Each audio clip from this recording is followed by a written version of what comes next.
Financial crisis दो तरह का होता है।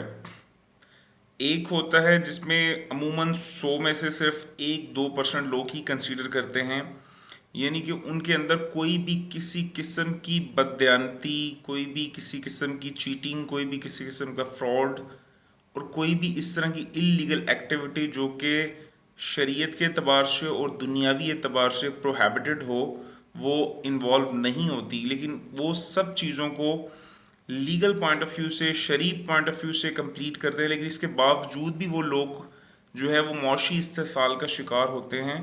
तो वो लोग सिर्फ आजमाए जा रहे होते हैं अल्लाह रब्बुल इज़्ज़त की ज़ात की तरफ से, क्योंकि अल्लाह पाक अपने बंदों को आजमाता है।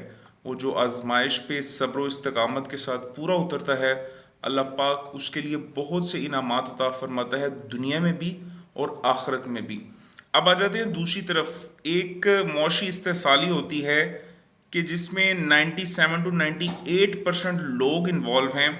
वो यकीनन हमारी अपनी बदअमालियों की वजह से होती है, जिसमें बहुत से ऐसे मामलात होते हैं जिसमें हम चीटिंग करते हैं, फ्रॉड करते हैं, झूठ से काम लेते हैं अपनी तिजारत में, अपनी मुलाजमत में। और बहुत से ऐसे मामलात होते हैं जो हम गैर दानिस्ता तौर पे जो हमसे हो जाते हैं, मतलब हमको मतलब उसका इल्म नहीं होता, लेकिन वो गुनाहों में कंसीडर होते हैं। फॉर एग्जांपल कि एक एग्जांपल दी जाती है कि अगर आपके पास 1 kg फ्रेश और खालिस दूध हो, उसमें सिर्फ एक कतरा आप गंदे पानी का डाल दें तो वो सारे दूध को पलीत कर देगा। इसी तरह से अगर आपकी कमाई बिल्कुल हलाल है, उसमें एक पैसा आप हराम का ऐड कर दें तो वो सारी हराम हो जाती है। किस तरह से?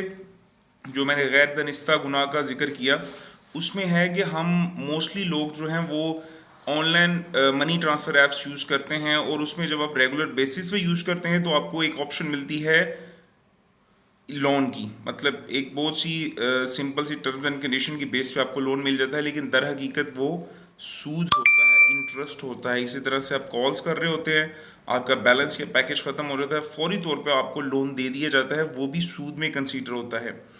तो ये दूसरी तरह की जो मौशी इस्तेसाली है वो हमारे अपनी बदअमालियों की वजह से हमारे ऊपर मुसल्लत होती है। लिहाजा हमको चाहिए कि हम गौर व फिक्र करें अपनी हलाल रोज़ी को किस तरह से मज़ीद बेहतर और पाक किया जाए।